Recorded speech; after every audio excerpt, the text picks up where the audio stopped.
أعوذ بالله من الشيطان الرجيم. بسم الله الرحمن الرحيم. الحمد لله رب العالمين الرحمن الرحيم مالك يوم الدين إياك نعبد وإياك نستعين اهدنا الصراط المستقيم صراط الذين أنعمت عليهم غير المغضوب عليهم ولا الضالين.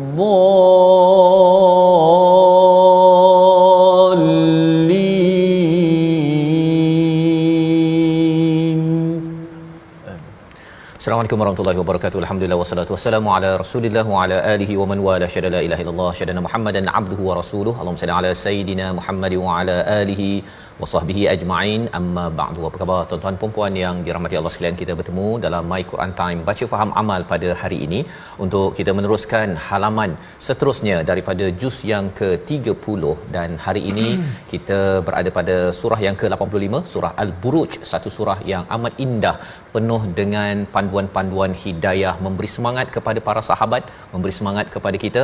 Dan hari ini kita bersama Al-Fadil Ustaz Tirmizi Ali. Apa khabar Ustaz? Alhamdulillah baik Ustaz. Apa khabar? Alhamdulillah Ustaz ya.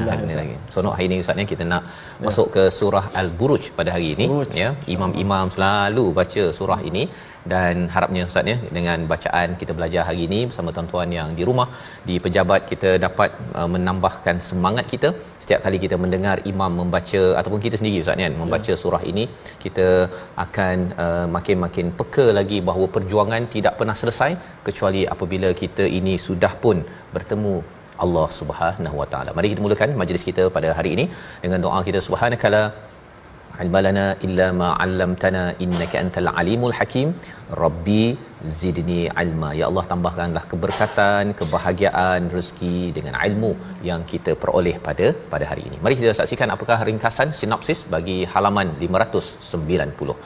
Pada ayat 1 hingga 9 kita melihat kepada beberapa sumpah daripada Allah Subhanahu Wa Taala sebelum membawa kepada satu perkara besar, laknat yang sampai kepada ashabul ukhdud. Siapakah mereka? Itu yang kita akan lihat sehingga ayat yang ke-9. Kemudian diikuti pada ayat 10 hingga 11 azab bagi mereka yang berbuat zalim dan kemenangan bagi mereka yang berbuat kebajikan. Ini yang kita akan lihat, dua ayat, dan diikuti pada ayat 12 hingga 16 kebesaran dan kekuasaan Allah untuk menguatkan janji dan ancaman. Ya, satu bahagian, dan diakhirkan pada ayat 17 hingga 22 ambil pelajaran daripada kehancuran, kebinasaan umat terdahulu agar kita selalu dijaga Allah Subhanahu Wa Taala. Mari sama-sama kita baca ayat 1 hingga 11 terlebih dahulu bersama Al-Fadil Ustaz Tirmizi Ali. Silakan Ustaz.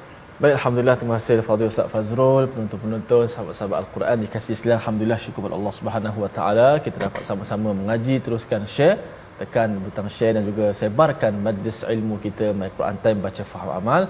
Surah Al-Buruj menjadi nama yang sehingga hari ini manusia-manusia di luar sana menggunakan perkataan Al-Buruj disandarkan kepada satu benda yang mewah, yang hebat. Mungkin ada sesuatu, insya-Allah akan sama-sama kita belajar pada hari ini. Saya pun nak belajar, insya-Allah. Jom kita baca ayat pertama hingga ayat yang ke-11 terlebih dahulu dengan nahawan, insya-Allah. A'udzu billahi minasy syaithanir rajim.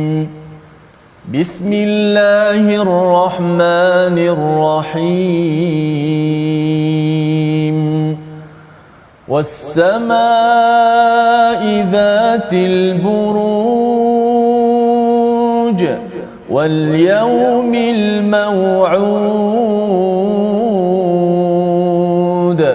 وشاهد ومشهود قتل أصحاب الأخدود قتل أصحاب الأخدود قتل أصحاب الأخدود النار ذات الوقود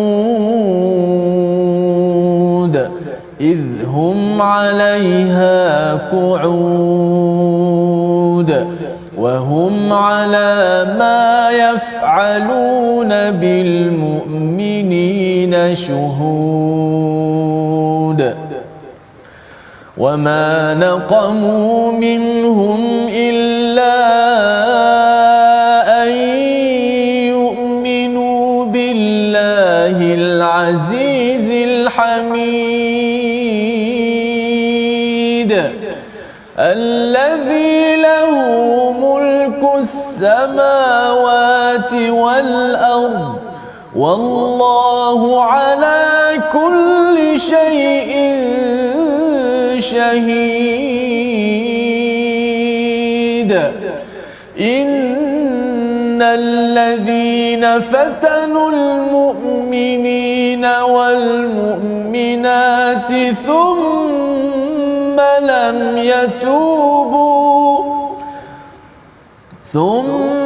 لم يتوبوا فلهم عذاب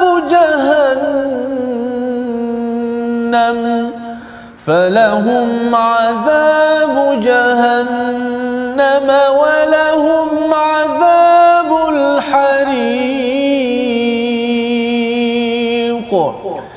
إن الذين آمنوا وعملوا الصالحات لهم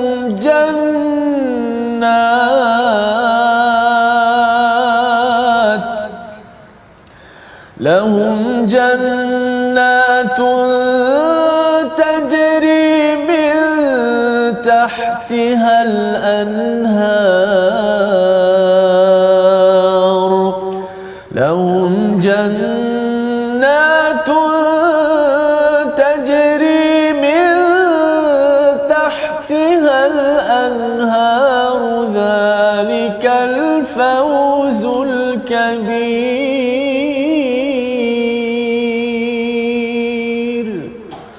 Sadaqallah. Surah Al-Nazim, gitulah bacaan daripada ayat yang pertama hingga ayat yang ke-11. Terima kasih diucapkan pada Al-Fadhil Ustaz Tirmizi Ustaz ya. Surah yang biasa dibaca, dan hari ini kita nak melihat apakah isi kandungannya. Kalau kita lihat beberapa surah sebelum ini bercakap tentang sama ataupun langit, Allah membawakan tentang peristiwa akan datang ya, tentang hari kiamat bila idzas samaa'un syaqqat yang kita lihat sebelum ini, ataupun mungkin sebelum ini kita baca idzas samaa'un fatarat, iaitu apabila langit itu terbelah. Jadi beberapa perkara yang disampaikan dalam surah-surah sebelum ini berkaitan dengan langit dan perkara yang akan datang. Tetapi dalam surah Al-Buruj ini Allah membawakan kepada kita apa yang berlaku sekarang dan yang telah lepas ya, yang berlaku sekarang dan telah lepas. Maka Allah menyatakan pada ayat yang pertama, was-samaa'i dzatil buruj, demi langit yang mempunyai gugusan bintang ya, langit yang mempunyai gugusan bintang. Mengapa Allah bersumpah ya, sebagaimana kita sudah bincang sebelum ini Ustaz ya, bila Allah bersumpah selepas itu ada jawabul qasam, iaitu Allah akan bawakan topik yang besar yang perlu kita beri perhatian. Jadi Allah suruh kita perhati dahulu bahawa sebenarnya demi langit yang hebat ya, yang kita boleh tatap, boleh tengok sekarang ini, ia mempunyai zatil buruj, mempunyai buruj. Apa maksud buruj? Buruj ini adalah sesuatu yang tinggi ya. Kalau kita cakap Burj Khalifah Ustaznya, maksudnya menara khalifah yang berada di kawasan Timur Tengah sana ya, orang kagum. Dan bila bercakap tentang al-buruj, ini adalah gugusan bintang yang tinggi yang menjadi panduan kepada mereka yang berlayar di lautan ataupun yang berkelana di padang pasir. Jadi ini adalah satu perkara yang amat dihargai, yang amat dinanti-nantikan. Pada waktu malam ada orang yang memahami tentang buruj tersebut. Jadi Allah bersumpah kerana buruj ini mempunyai fungsi yang amat besar kepada mereka yang nak berekonomi, yang nak berbisnes, nak berjalan. Mereka jadikan ini sebagai panduan. Kemudian pada ayat yang kedua, Allah bersumpah wal yaumil mau'ud, iaitu demi hari yang dijanjikan. Kalau yang pertama Allah bercakap tentang langit, ya, yang mempunyai panduan untuk kita berjalan di atas muka bumi ini, tetapi lebih daripada itu Allah menyatakan demi hari yang dijanjikan, kerana perjalanan kita bukan sekadar menggunakan langit, ya, memanfaatkan buruj yang ada untuk berjalan di sini, tetapi untuk pergi ke mana? Wal yaumil mau'ud, untuk pergi ke satu tempat yang namanya adalah hari yang dijanjikan, iaitu hari kiamat. Allah bersumpah perkara tersebut sebagai satu penekanan kepada orang-orang Arab pada waktu itu. Mereka mendapat manfaat daripada as-sama, mereka mendapat manfaat daripada buruj, tetapi jangan sampai digunakan untuk kehidupan di sini sahaja, tetapi buatlah persediaan menuju kepada yaumil mau'ud, iaitu hari di mana semua dijanjikan. Hari yang dijanjikan itu yang pasti akan berlaku. Baik, pada ayat yang ketiga Allah bersumpah dengan satu perkara yang amat besar, ya, wasyahidun wa mashhud. Dan ini kita lihat banyak betul di dalam al-Quran, Ustaz, ya. Bercakap tentang wasyahid ini ada kaitan dengan asyhadu alla ilaha illallah wa asyhadu anna muhammadar rasulullah. Kita bersaksi bahawa Tuhan itu tiada Tuhan kecuali Allah dan juga Nabi Muhammad itu sebagai pesuruh Allah. Di dalam hidup kita ini ada syahid dan ada mashhud. Contohnya kalau kita baca surah Al-Asr, Ustaz, ya, surah yang pendek. Siapakah yang syahid? Masa. Demi masa dia yang menjadi saksi kepada kita. Mashhud, bahawa sebenarnya manusia ini kebanyakannya berada dalam kerugian. Jadi dalam ayat yang ketiga ini Allah bersumpah, maksudnya ada yang jadi saksi dan ada yang disaksikan. Kalau kita tengok ada aksiden contohnya, Ustaz, kan, kita menjadi saksi dan yang disaksikan itu adalah orang yang kemalangan tersebut. Dan lebih daripada itu di dalam al-Quran banyak, ya, senarai-senarai tentang syahid dan juga mashhud ini. Contohnya bila kita bercakap tentang siapakah yang memuji Allah, semua makhluk-makhluk yang ada, apakah yang dipujinya? Dengan la ilaha illallah. Itu adalah wasyahidin wa mashhud. Jadi amat banyak dalam al-Quran. Contohnya siapakah yang menjadi syahid, yang menyaksikan? Orang yang berjalan ataupun berkelana. Dan apakah yang diperhatikan? Bukti ataupun tinggalan-tinggalan di Madian, di mana-mana sahaja di dunia ini yang Allah tinggalkan bekas-bekasnya itu untuk diperhatikan. Jadi Allah bersumpah dengan perkara ini nak menunjukkan bahawa agama ini ataupun al-Quran ini adalah berkaitan dengan saksi dan disaksikan. Dan ia menggetarkan kepada kita, Ustaz, ya, pasal bila kita buat kebaikan, orang perhatikan kita bersyukur sangat. Tapi kalau katakan kita terlibat dengan dosa ataupun jenayah, bila saksi itu masuk mahkamah dan saksi itu menyatakan kamu yang saya perhatikan yang buat jenayah ini dan semua orang mendakwa, maka itu adalah perkara yang amat menakutkan. Maka bila Allah sudah bersumpah dengan ayat 1, 2, 3, Allah bawakan kepada kita ayat yang keempat, topik yang perlu diberi perhatian. Qutila ashabul ukhdud. Apa maksud qutila? Qutila ini adalah sebagai satu kutukan, Ustaz, ya. Ya, lebih kurang dalam bahasa Melayu kita ni matilah. Lebih kurang gitulah, ya. Qutila ini dilaknat dan didoakan ke matinya ataupun terbunuhnya seseorang. Siapa orang itu? Allah menyatakan ashabul ukhdud, iaitu satu kumpulan pembesar-pembesar di Najran, di kawasan Yaman itu, yang mereka ini menggali parit, Ustaz. Ya, kalau kita perasan ceritanya dalam hadis Nabi panjang kisah ini. Seorang anak muda, anak kecil, dia beriman, dan bila beriman itu mereka tak puas hati, ya, penduduk di Yaman itu, dia nak membunuh anak tersebut tetapi tidak lut. Jadi akhirnya si anak kecil ini memberitahu kalau nak bunuhnya juga perlu mengucapkan kalimah tauhid kepada Allah Subhanahu Wa Taala. Maka yang tukang panah tersebut ataupun yang ingin menyiksanya, yang ingin membunuhnya itu membacakan kalimah tauhid, dan akhirnya mati ataupun terbunuhlah si anak tersebut. Tetapi apabila upacara itu diperhatikan oleh orang ramai, orang-orang pada waktu itu semuanya bersujud dan bertauhid kepada Allah Subhanahu Wa Taala, maka pembesar Najran di Yaman ini mereka mengambil keputusan untuk menggali parit dan memasukkan orang-orang beriman dan dibakar. Pada ayat yang kelima, an-nari dzatil waqud, iaitu api yang mempunyai kayu bakar. Kayu bakar pada waktu itu ialah siapa? Orang-orang yang beriman pada suatu masa dahulu. Mengapa surah ini diturunkan? Ia adalah sebagai satu pujukan, Ustaz. kepada para sahabat yang berada di Mekah bila mereka ini dibunuh, disula, ditampar, diterajang, yang diletak atas bara api seperti Khabbab al-Arad, ataupun yang diletak atas padang pasir, diletakkan batu seperti Bilal. Maka ketika mereka dibunuh dan dihenyak pada waktu itu, turun surah ini memberi semangat bahawa suatu masa dahulu ada peristiwa Ashabul Ukhdud, seorang anak yang beriman, tetap beriman, dan akhirnya keimanannya itu dia sanggup mati dan ia memberi kesan keimanan pada orang lain pun sanggup mati, sehingga kan ibu yang mengandung bayi pun sanggup untuk masuk ke dalam ukhdud ataupun dalam parit tersebut kerana mempertahankan kepada keimanan. Dan Allah bawakan perkara ini pada ayat yang ke-6, idhum 'alaiha qu'ud, iaitu mereka itu dalam memerhatikan pada peristiwa membakar kepada orang-orang beriman. Qu'ud ini maksudnya nyenggeng Ustaz ya, ataupun duduk relax, dia happy, dia gembira bahawa orang-orang beriman itu dibakar ataupun diseksa. Perkara ini bukan sekadar berlaku pada zaman Ashabul Ukhdud, pada kawasan pada zaman Yaman tersebut, tetapi berada pada zaman Rasul sallallahu alaihi wasallam dan zaman sekarang. Kita bercakap tentang di kawasan Uyghur ya, ataupun di kawasan banyak di kawasan dunia ini di mana ada orang-orang yang tidak beriman yang ingin membakar dan menghancurkan orang yang beriman. Jadi surah ini memberi semangat kepada mereka, memberi semangat kepada kita. Kita doakan agar kita tetap kuat dalam kehidupan kita.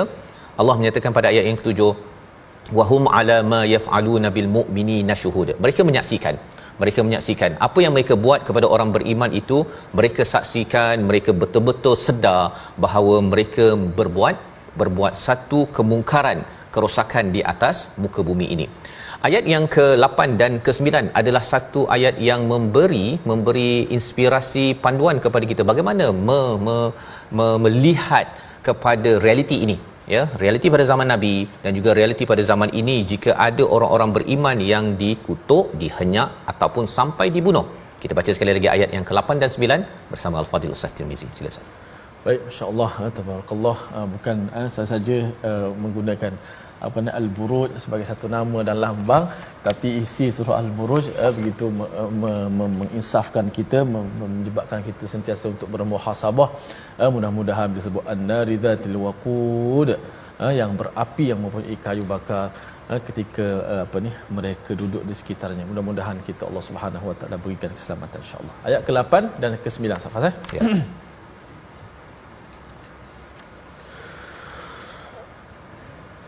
وَمَا نَقَمُوا مِنْهُمْ إِلَّا أَنْ يُؤْمِنُوا بِاللَّهِ الْعَزِيزِ الْحَمِيدِ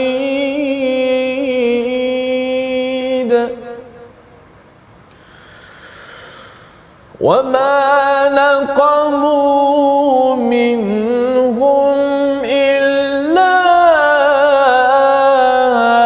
أن يؤمنوا بالله العزيز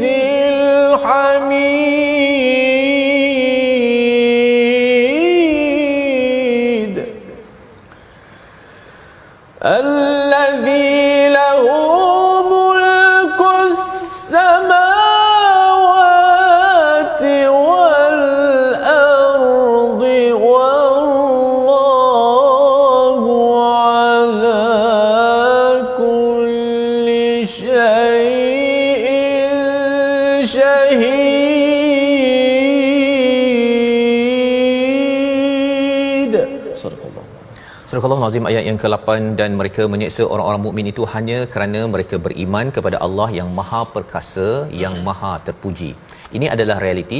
Kita mampu memahami perkara ini bahawa tidak semua orang yang bukan Islam itu bersifat begini, tetapi ada sekumpulan yang mereka ini naqamu, mereka ini suka membalas dendam, suka menyeksa kepada orang yang sedang beriman kepada Allah Al-Azizil Hamid. Mengapa ada yu'minu billah, ada sambungan Al-Azizil Hamid? Kita perhatikan di sini sebenarnya beriman pada Allah ini bukan sekadar kita beriman, tetapi kita mengakui Allah ini adalah Al-Aziz yang mempunyai kuasa sehingga perlu menjadi rujukan perlembagaan, peraturan semuanya daripada yang berkuasa Al-Aziz itu sendiri. Dan ini ciri orang beriman yang menyebabkan orang-orang yang menyeksa ini mereka tak puas hati, Ustaz. Mereka tak puas hati disebabkan apa? Disebabkan oleh mereka ditegur oleh orang-orang beriman pasal apa? Oh, kamu ni rasuah, kamu ni menipu, kamu ni memakan harta orang lain. Disebabkan orang beriman ini meletakkan Allah sebagai Al-Aziz, sebagai sumber kuasa, maka ini menyebabkan mereka tak puas hati. Mereka tak puas hati pasal nampak mereka ni beriman, dia akan tegur saya.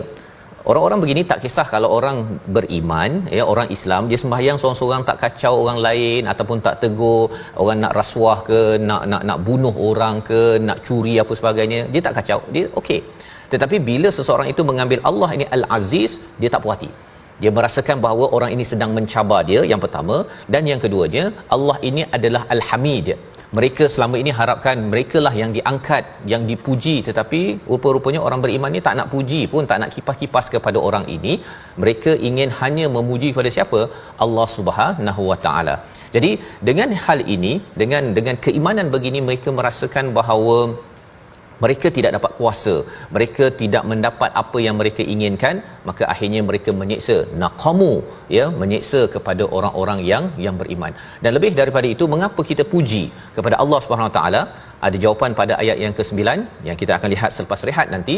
Kita perhatikan dahulu perkataan pilihan pada hari ini, iaitu naqama, yang kita perhati pada ayat yang ke-8 sebentar tadi, yang bermaksud membalas ataupun menyeksa.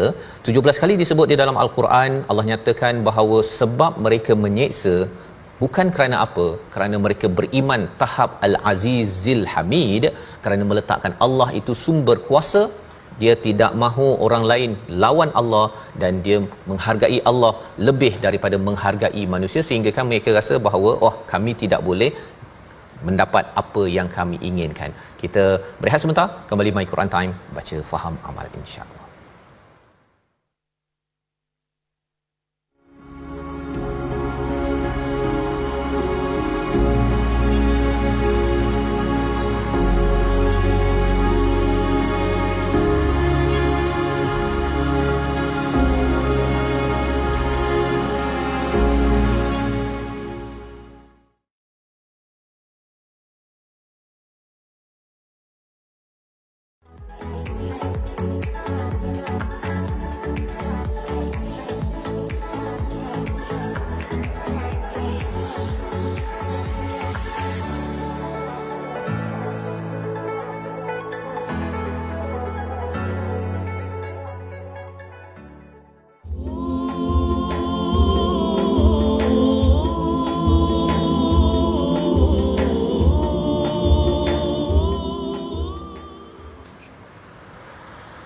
إن الذين آمنوا وعملوا الصالحات لهم جنات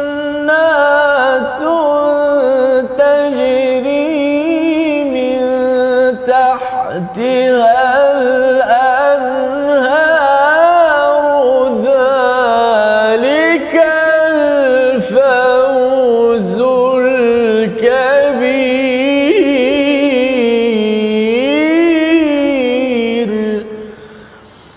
Sesungguhnya orang-orang yang beriman dan mengerjakan kebajikan, mereka akan mendapat syurga yang mengalir di bawahnya sungai-sungai.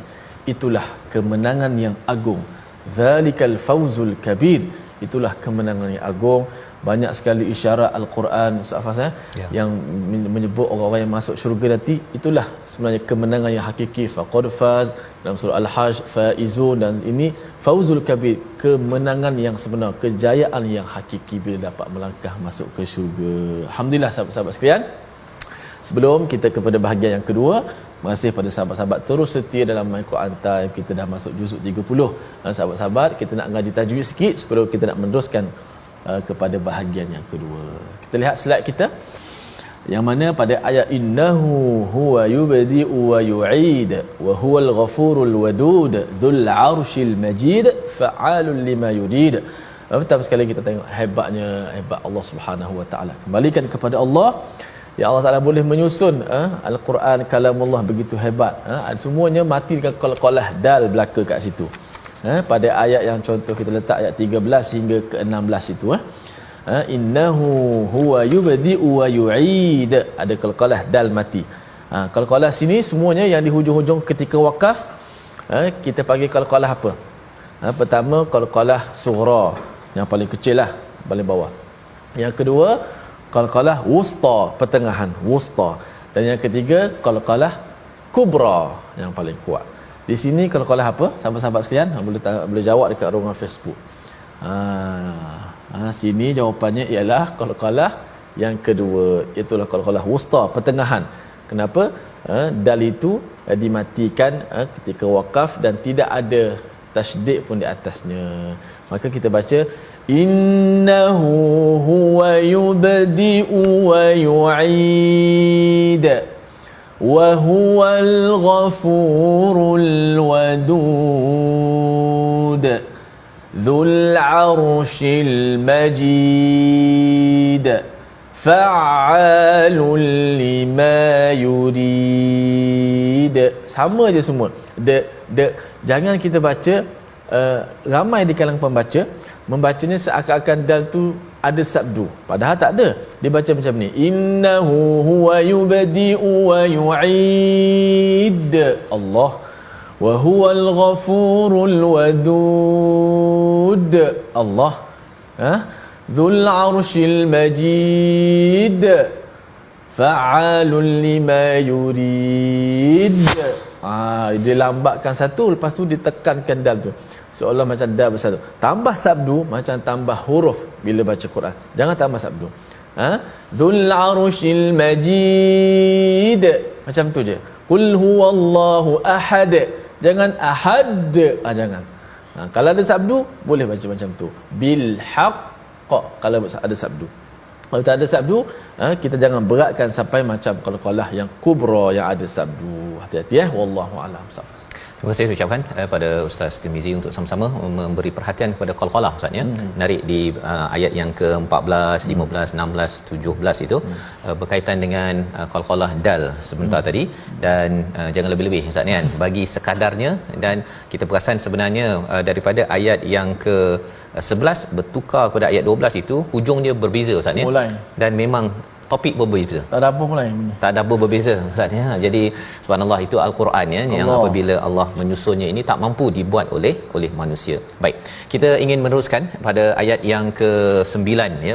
Ayat yang ke-8 sudah pun kita bincang bagaimana orang yang beriman yang menjadikan Allah ini Al-Aziz Al-Hamid ya, Allah sumber kuasa, Allah sumber pujian, yang disayangi, yang dipuji. Mengapa dipuji sangat? Kerana selama hari ini ada orang Ustaz ya yang dia cakap bahawa mengapalah Allah ni tak buat kita ni kaya, mengapa Allah ni tak tolong orang Palestin cepat, mengapa COVID datang. Dia persoalkan Allah. Tapi sebenarnya orang yang persoalkan Allah ini adalah orang yang tidak memuji Allah.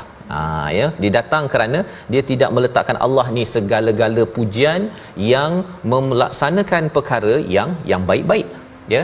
Sehingga kan bila Allah berkaitan dengan Al-Hamid ini, Allah kata allazi lahu mulkus samawati wal ard, Allah yang empunya langit dan bumi. Bila Allah mempunyai langit dan bumi, Allah berkuasa atas setiap sesuatu, ataupun Allah ini syahid, memerhati pada setiap sesuatu. Itu bahagian yang kedua daripada ayat nombor 9. Tapi bahagian pertama itu Allah berkuasa, Allah lah yang nak pilih nak buat apa saja, Allah punya pasal. Lebih kurang begitu Ustaz ya. Bukannya kita yang mempersoalkan Allah. Yang kita cakap mengapa Allah tak bagi hancurkan ataupun tolong kita 100%. Sebenarnya kita yang berhutang dengan Allah. Allah tak berhutang dengan kita apa-apa pun. Kerana Allah bagi kita tangan, Allah bagi kita mata, Allah bagi kita. Ada orang yang tak puas hati Ustaz ya. Ya. Tak puas hati, mengapalah saya punya hidung ni tak macam orang Arab, contohlah kan. Dia bandingkan, dia rasa Allah berhutang dengan dia. Padahal sebenarnya kita yang sebenarnya berhutang pada Allah allazi lahu mulkus samawati wal ard. Dan di hujung itu Allah kata wallahu ala kulli syai'in syahid. Apa kesannya? Bahawa Allah memerhati segala apa yang Allah bagi pada kita. Allah bagi langit, Allah bagi bumi, Allah bagi oksigen, Allah bagi tangan. Allah memerhati, syahid, memerhati kepada setiap kecil apa yang kita gunakan manfaatkan daripada apa yang Allah telah berikan. Jadi ini adalah Allah perkenalkan. Dan bagi orang yang tidak beriman, dia menghancurkan, merosakkan orang yang beriman. Allah kata pada ayat 10, kalau mereka buat begitu kemudian tidak bertaubat, maka bagi mereka adalah azab Jahannam, walahum azabul hariq. Ya, apa maksud Jahannam dan azabul hariq? Jahannam ini tempat bakar, Ustaz ya, bakar. Tetapi azabul hariq ini adalah diletakkan api yang menyala-nyala. Ada orang kena bakar, satu lagi kena api. Ya, manakah yang lebih teruk? Sudah tentunya kalau kena bakar dengan api lah, Ustaz ya. Kalau kena terbakar, mungkin api tak ada lagi, dia dah bolehlah, tak berapa panas sangat. Tapi kalau terus api itu menyala-nyala membakar, itu adalah satu azab yang amat sengsara. Tetapi bagi orang yang beriman, Allah nyatakan ganjarannya apa?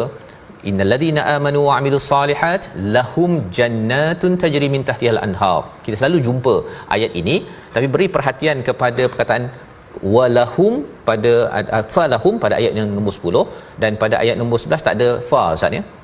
Atas ada fa. Ya, ayat nombor 11 tak ada fa. Ada maksud tak? Ada maksud. Okay. Ya, maksudnya apa?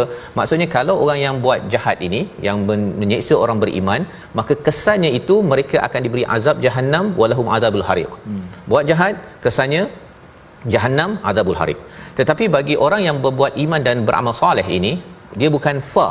Fa itu adalah kesan daripada iman dan amal soleh, maka mereka dapat jannah. Oh, bukan. Bagi mereka ini lahum, bukan falahum. Fa itu maksudnya pasal buat ini dapat ini. Itu kalau orang yang buat jahat. Tapi orang buat baik kerana beriman beramal soleh, not necessary. Bahasa Inggeris Ustaz ya. Bukan semestinya pasal beriman beramal soleh, baca Quran, solat kamu dapat jannat, tetapi itu adalah anugerah Allah, rahmat daripada Allah. Jadi fa dekat situ membawa maksud yang besar, Ustaz.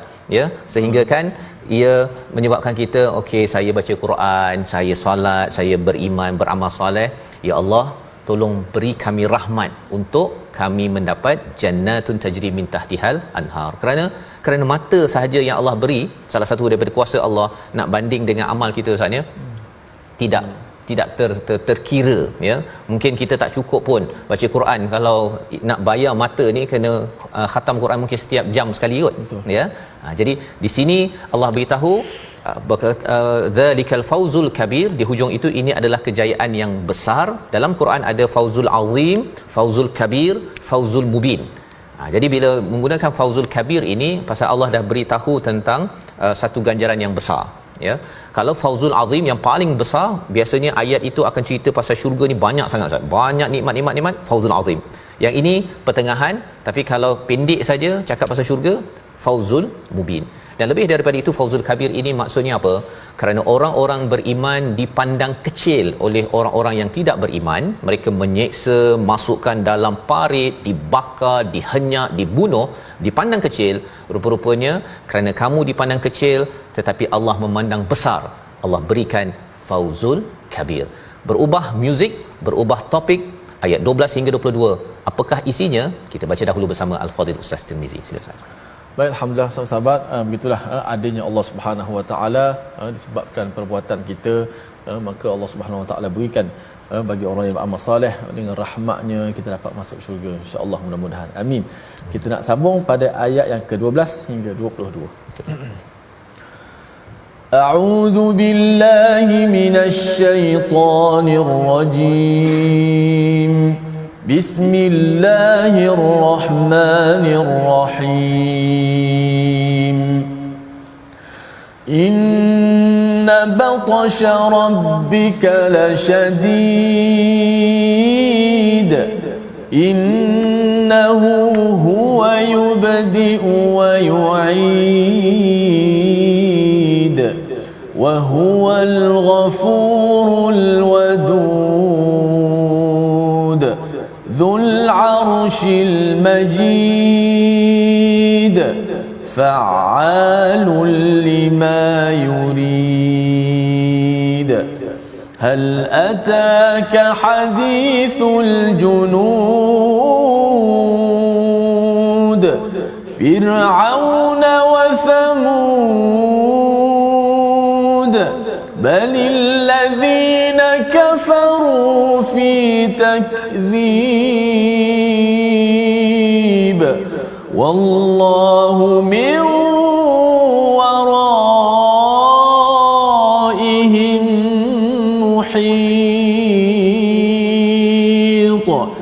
بل هو قرآن مجيد بل هو قرآن مجيد في لوح محفوظ. صدق الله.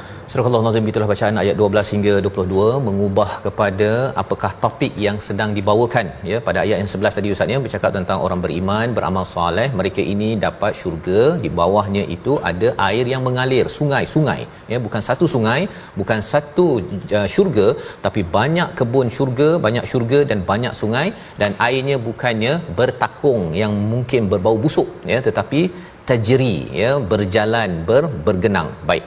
Dan bila bercakap tentang perkara ini, sudah tentunya itu adalah satu ganjaran yang amat indah. Kalau di dunia Ustaz ya, orang pergi hotel, kalau dia dapat tengok apa istilahnya sea view ya, nampak laut, biasanya bayarannya mahal. Betul. Ya. Jadi bila Allah memberikan kebun, tempat penginapan yang ada nampak tajri min tahtihal anhar, air terjun, sungai, ini adalah yang paling mahal, kejayaan yang besar. Tetapi itu di akhirat. Ini adalah ganjaran bagi mereka yang tetap istiqamah di dalam perjuangan walaupun dihenyak. Maka Allah berikan balik semula kepada mereka, sahabat-sahabat yang diseksa, yang menghadapi cabaran. Inna batasya rabbika lasyadid. Ini adalah satu pujukan daripada Allah SWT. Sesungguhnya seksa ataupun seksaan daripada Tuhanmu itu adalah amat-amat keras. Allah nak beritahu kepada Nabi ya, percakapan ini kepada Nabi sallallahu alaihi wasallam, kepada para sahabat, kepada kita, kalau ada orang yang mengganggu kepada para sahabat, seksaan daripada Tuhanmu itu kepada mereka adalah amat dahsyat berbanding dengan kedahsyatan yang mereka buat. Satu. Yang keduanya, kerana Allah menggunakan perkataan batasya rabbik, ini nak menunjukkan apa? Seksaan daripada Allah itu, Allah berkuasa Ustaz. Bila Allah berkuasa, bila berlaku apa yang seksaan-seksaan ini, Allah kan ada. Allah kan ada. Allah tidak akan duduk diam, tidak akan biarkan begitu sahaja. Allah akan settle dengan orang-orang yang mengganggu kepada orang-orang yang beriman. Ini semangat yang sampai kepada para sahabat bila membaca ayat 12, innahu huwa yubdi'u wa yu'id. Kan mudah bagi Allah itu yang memulakan penciptaan dan nak mengembalikan mereka ke akhirat nanti, nak bakar ataupun nak seksa dengan syadid, itu adalah mudah bagi Allah Subhanahu Wa Taala. Bagi mereka yang diseksa, menghadapi ujian, Allah memberikan pujukan dan memberi tawaran, wa huwal ghafur. Mereka yang ditekan itu, kita Ustaz ya, kalau kena duri pun Allah ampunkan dosa kita, apatah lagi kalau orang-orang beriman yang dimasukkan ke dalam parit ataupun diseksa, mereka ini akan diberikan rahmat ataupun ghafur ya, keampunan daripada Allah. Ini memberikan kepada mereka ketabahan, kekuatan untuk terus berjuang.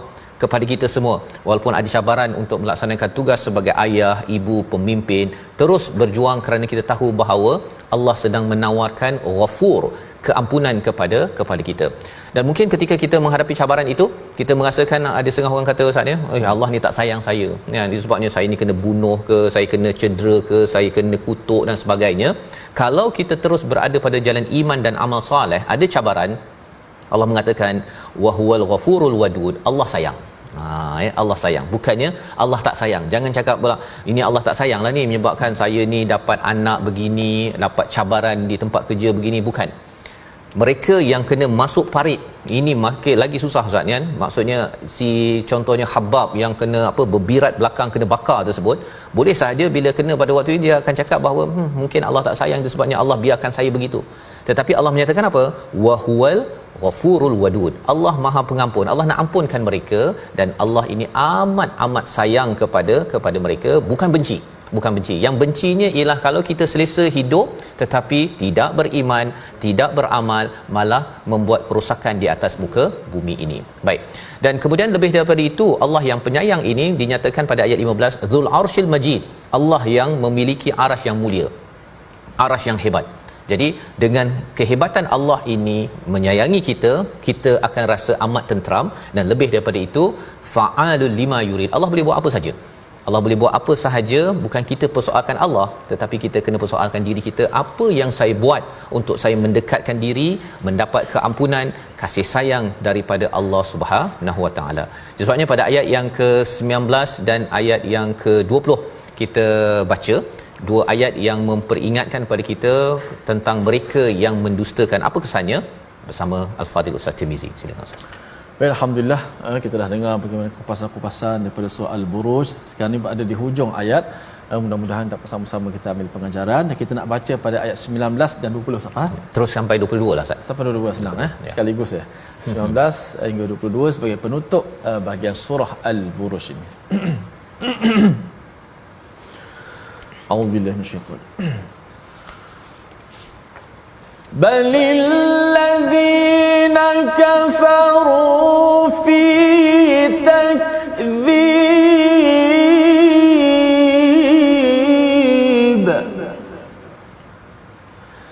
balil ladzina kafaru fi takdzib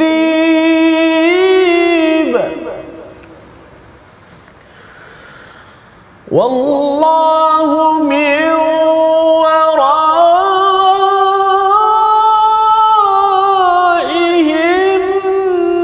muhitun bal huwa qur'anun majidun fi lawhin mahfuz.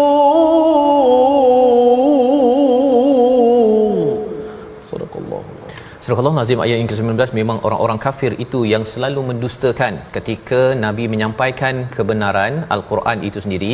Bukan masalah mesej yang ada pada Nabi, tetapi kerana orang kafir itu yang bersifat takdzib, yang selalu mendustakan. Jadi jangan rasa bersalah, jangan rasa pula saya ni sampaikan Quran, saya bawakan kepada kebenaran, orang tak nak ikut, ini mungkin saya punya kelemahan kot. Memang kita ada kelemahan, tetapi mesejnya itu ya tetap daripada Allah yang esa, daripada Allah yang menurunkan Al-Quran. Bukan masalah mesej, tetapi kerana ada sifat yang ada pada orang-orang yang mendustakan. Jadi teruskan menyampaikan, dan Allah menyatakan wallahu min waraihim muhit, iaitu Allah ini mengepung daripada belakang mereka sehingga mereka tidak dapat melepaskan diri. Rasa-rasanya bahawa mereka ini nak berbuat apa sahaja. Sebenarnya Allah amat mengetahui. Allah mengetahui segala-galanya, dan yang penting ialah bagi Nabi, bagi para sahabat, bagi kita semua adalah menghargai dan meletakkan Al-Quran. Bal huwa Qur'anum Majid. Kalau kita perasan, Majid ini ada kaitan dengan Zul Arshil Majid pada ayat 15. Makin kita bersama dengan Al-Quran, makin kita mendapat keampunan. Makin bersama Al-Quran, makin kita disayangi Allah. Makin kita bersama Al-Quran Al-Majid, kita akan mendekati kepada Zul Arshil Majid, Tuhan yang memiliki arash yang mulia, sehingga kan kita akan dipimpin. Kita ada banyak kelemahan, tetapi Allah akan pimpin fi lauhim mahfuz, iaitu Quran ini berada tersimpan dalam Lauh Mahfuz, sesuatu papan ataupun tempat tulis yang terjaga. Maka bila kita tahu ia mahfuz, bila kita jaga Al-Quran, Allah akan jaga kita sebagaimana langit dijaga oleh buruj bagi mengelakkan syaitan mengganggu. Makin kita baca Al-Quran mahfuz, kita akan terjaga daripada gangguan syaitan dalam kehidupan kita. Membawa pada resolusi pada hari ini kita saksikan, iaitu yang pertama, tetap teguh dan sabar dalam menghadapi ujian dan derita pada setiap masa. Inspirasi daripada peristiwa Ashabul Ukhdud. Yang kedua, jauhi berbuat dosa dan sesali perbuatan dosa dengan segera bertaubat agar kita tidak diberi azab Jahannam dan juga api yang membakar. Yang ketiga, menasihati orang lain dan tinggalkan perkara yang boleh mendatangkan kemurkaan Allah, agar kita selalu jadi orang-orang yang tidak terlibat dengan azab Allah Subhanahu Wa Taala. Kita berdoa. Bismillahirrahmanirrahim. Alhamdulillah wassalatu wassalamu ala Rasulillah wa ala alihi wasahbihi ajma'in. Ya Allah, ya Tuhan kami, kurniakanlah kepada kami kesabaran yang jitu, jiwa yang kekal dalam menghadapi kehidupan dan perjuangan ini ya Allah. Ya Allah, ampunkanlah segala kesalahan-kesalahan kami ya Allah. Terimalah akan taubat kami ya Allah. Ya Allah, beri kekuatan kepada kami untuk kami menegakkan kema'rufan ya Allah, menentang kemungkaran ya Allah. Ya Allah, beri kekuatan kepada jiwa kami ya Allah, besarkanlah jiwa kami ya Allah, kentalkanlah kesabaran kami ya Allah. Rabbana afrigh alaina sabra wa tawaffana muslimin. Rabbana atina fid dunya hasanah wa fil akhirati hasanah wa qina adzabannar. Walhamdulillahi rabbil alamin. Amin ya rabbal alamin. Moga-moga Allah mengabulkan doa kita pada hari ini untuk sama-sama kita meneruskan ya kebaikan, dan tuan-tuan dijemput untuk bersama dalam tabung gerakan Al-Quran pada akhir-akhir My Quran Time ini, agar kita dapat bersama teruskan legasi Quran, meneruskan legasi Nabi Muhammad sallallahu alaihi wasallam, dan harapnya Allah menerima amal kita semua. Kita bertemu lagi dalam My Quran Time, baca faham amal insya-Allah.